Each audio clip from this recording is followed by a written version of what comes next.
हम भगवान को देख नहीं पाते हैं, सामने हैं, सच्ची मानिए सच्ची मानिए, एक विकलता होती है, वो विकलता असहाय अवस्था में आती है। भगवान ही कृपा करके हमारा प्रयास पर सफलता भगवान से होती है। ये हम आपको आप हृदय की बात कह रहे हैं। हमारा प्रयास कितना कूपमंडूक जैसा और भगवान की सफलता कितनी अगाध समुद्र जैसी। हम भगवान को देखने की योग्यता नहीं रखते हैं।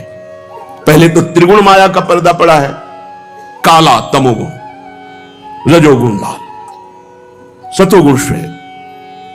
अब इन तीनों पर्दों को हटाने की सामर्थ्य भगवत प्राप्त महात्मा में है। भगवत प्राप्त प्रवचन से केवल नहीं हटने वाला, ध्यान रखना, भगवत प्राप्त महात्मा से है। और भगवत दर्शन केवल भगवान से होंगे, दूसरे किसी से नहीं हो सकते, क्योंकि योग माया का अनावृत करना है केवल भगवान के हाथ में, दूसरे के हाथ में नहीं।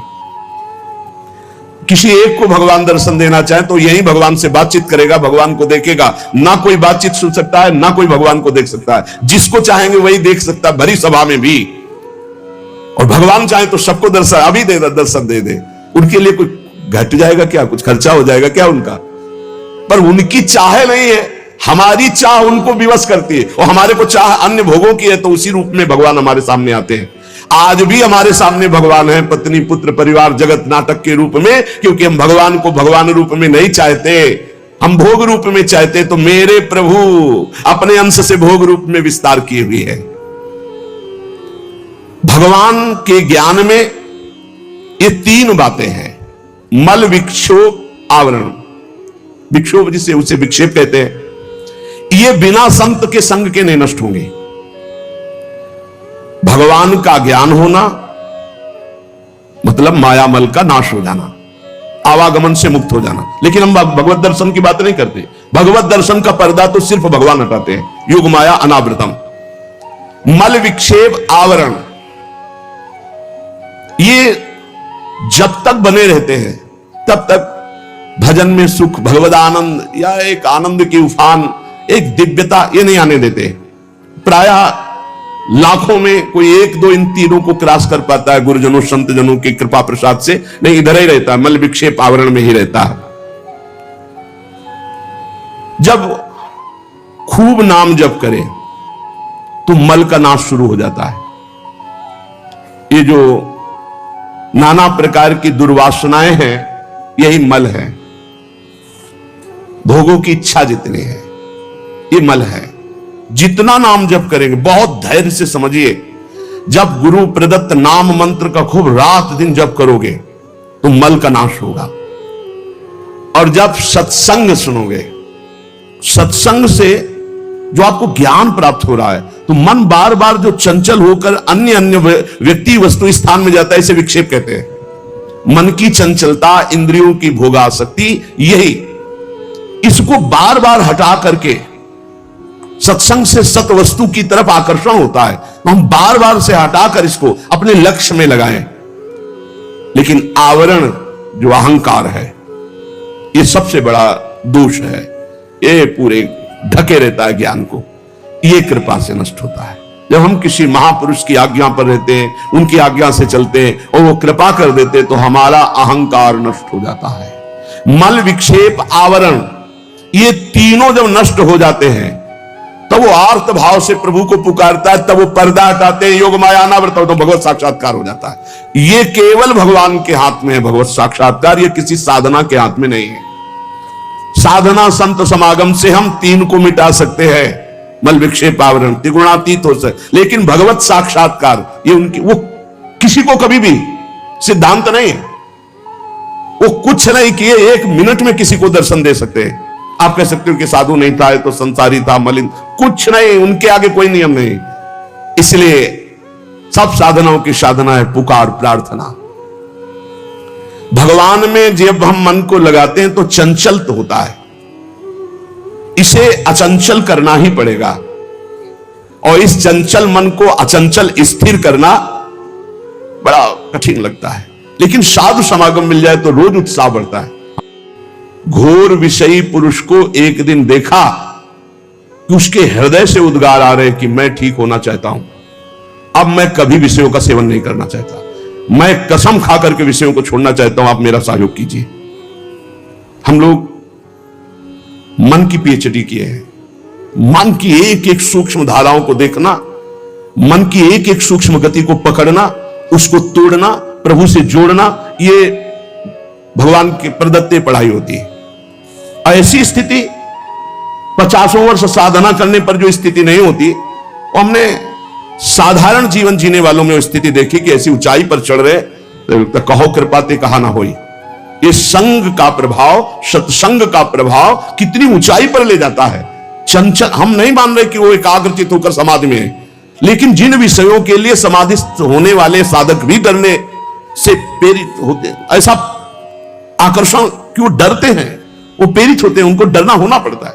और वो निडर होकर के विषयों का त्याग करने का संकल्प, ये बहुत बड़ी बात है। सारी मंजिल हाथ में आ गई। जिसके हृदय में पैदा हो गया ये संकल्प कि मर चाहे जाऊं, अब भोग नहीं भोगूंगा संसार के, बस जीत गया। अब क्या है, अब तो आगे क्रम बाई क्रम पास होता चला जाएगा। बस यही सबसे बड़ी फिसलन होती है। सबसे ज्यादा मेहनत होती ककारा मात्रा सिखाने वाले को, खास होती ककारा मात्रा। खास सत्संग इस बात में जोर का होता है, दुर्गंध युक्त, मलिन वासना युक्त हृदय को, बहुत सड़न है हृदय में, गंदगी भरी, उसको भगवान की तरफ मोड़ना।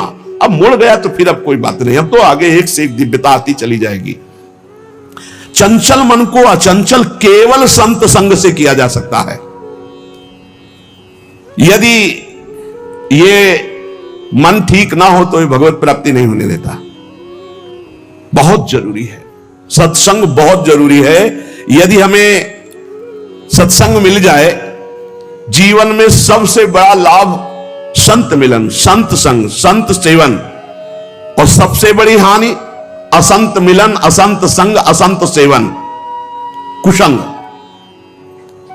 असंत दर्शन बड़े पाप से होता है, और संत दर्शन पुण्य पुंज बिन मिले न संता। मानो सारे पुण्य जीवन के हमारे फलीभूत हो गए, हमें संत संग मिल गया। संत संग कौन है और असंत संग किसे कहते हैं? बड़ी, जैसे संत संग की महिमा ऐसे असंत संग की भी महिमा है। एक बात समझ लो, जिसके संग से प्रभु की याद आ जाए, विषय भोगों के प्रति अरुचि हो जाए, अपने में कमी दिखने लगे, वो संत संग। जिसके संग से भगवान का विस्मरण हो जाए, भोग अच्छे लगने लगे, अपने में अहंकार जागृत हो जाए, वो असंत संग। संत वो जिसके दर्शन संभाषण से हृदय में भगवान के प्रति लगन लगने लगे। असंत वो जिसके संभाषण संग से भोगों की प्रबल इच्छा जागृत हो जाए। जिसका मन जिसके संग से गंदी बातों में जाने लगे, भोगों में जाने लगे, रुपया पैसा शरीर राग, वो असंत संग है, कोई भी हो, किसी भेष में हो। जिसके संग से संसार फीका लगने लगे, अपने में दोष दर्शन होने लगे, अपने में कल्याण की छटपटाहट होने लगे, वो संत संग किसी भेष में हो। संतों के हृदय में भगवान बेपरद होकर वास करते हैं। जहां भगवान बसते हैं वहीं सारे सद्गुण बसते हैं।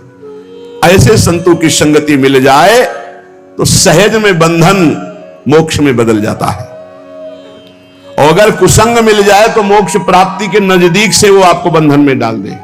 बहुत विचित्र है कुसंग, बहुत विचित्र है।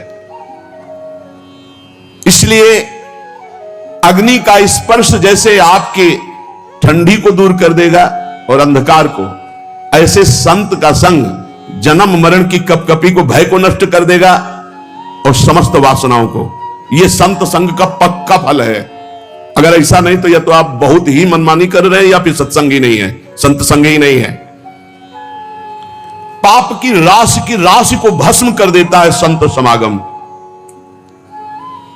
किसी भी प्रकार से यदि वास्तविक संत का मिलन हो जाए तो निश्चित उद्धार हो जाए। हम देखते हैं कि संत मिलन भी हो गया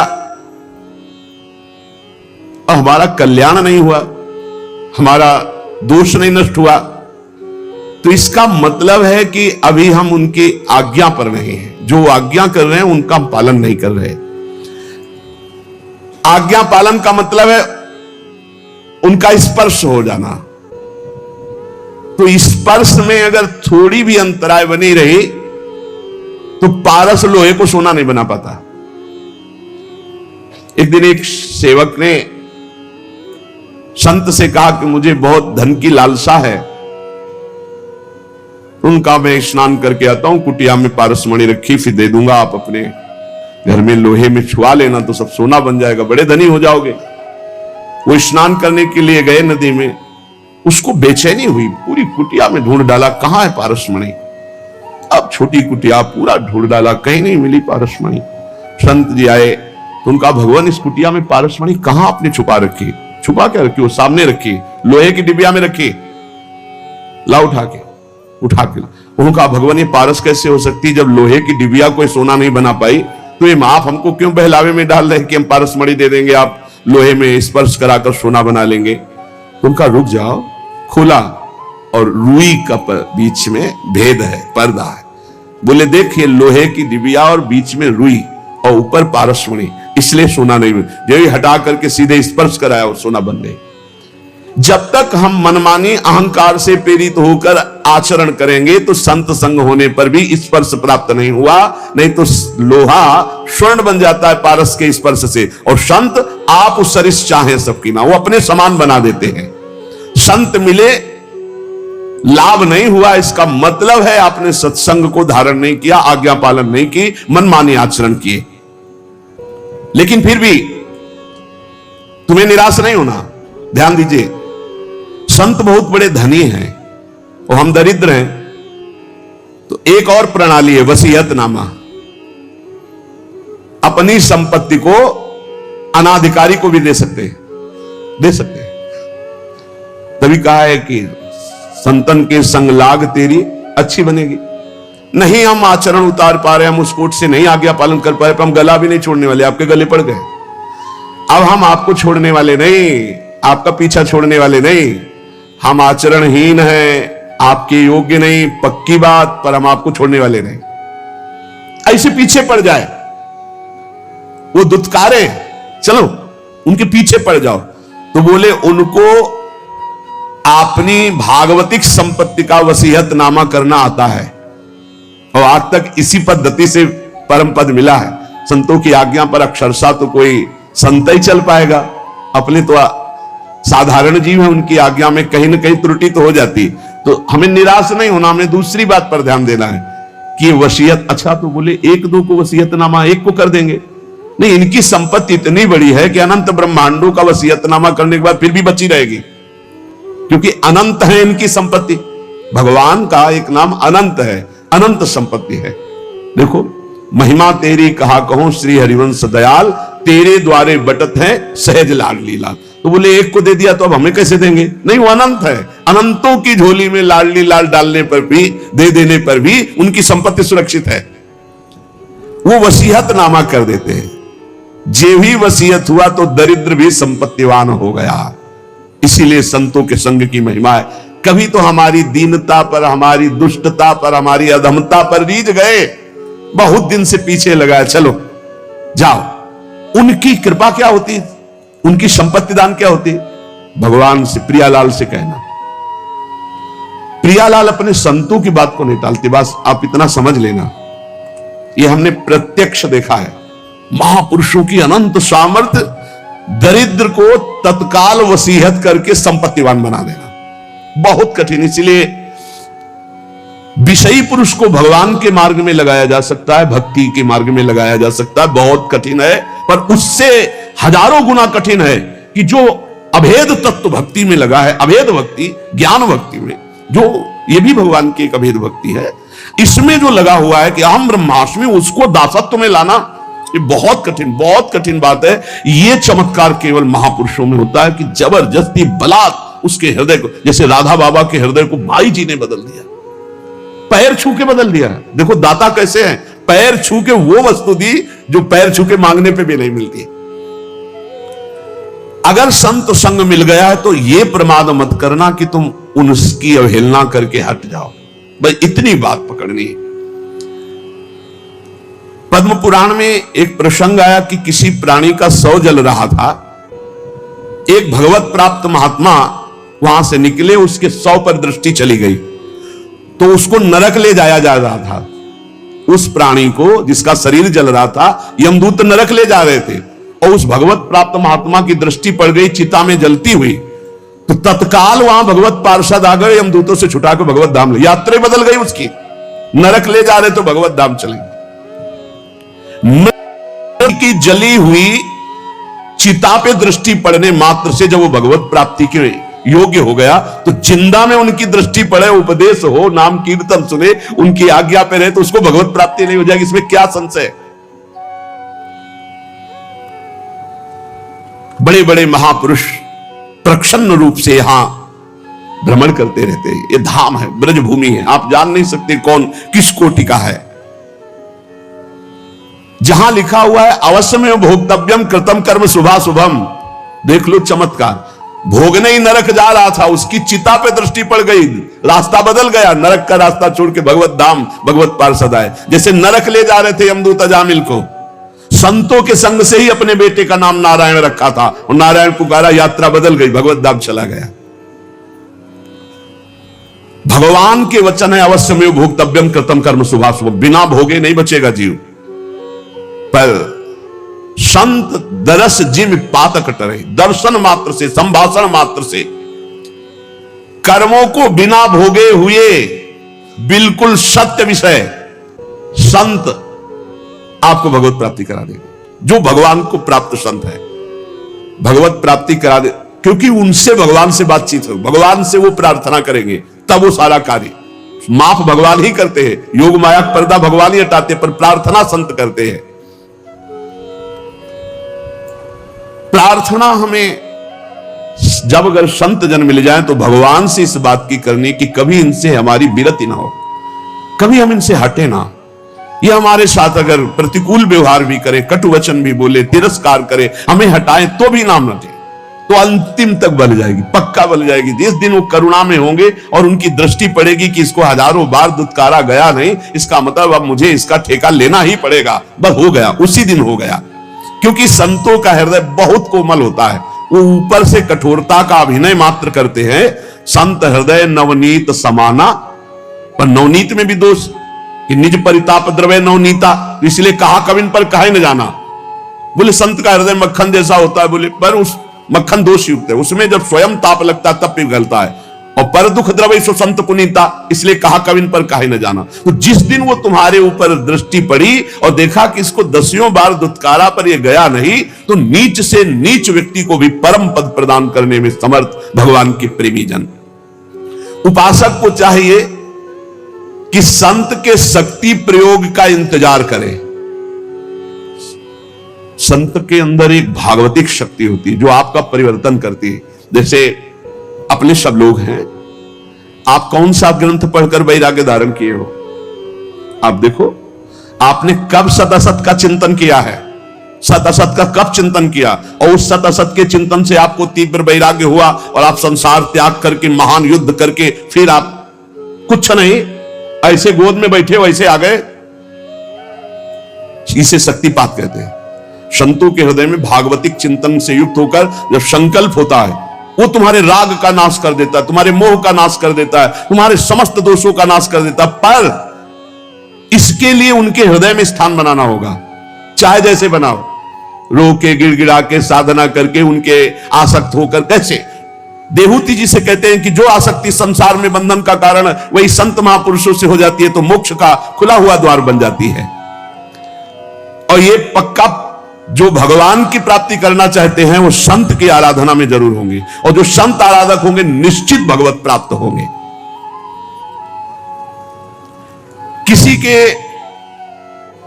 दुख पर दुखी हो जाना ये संतों का स्वभाव होता है।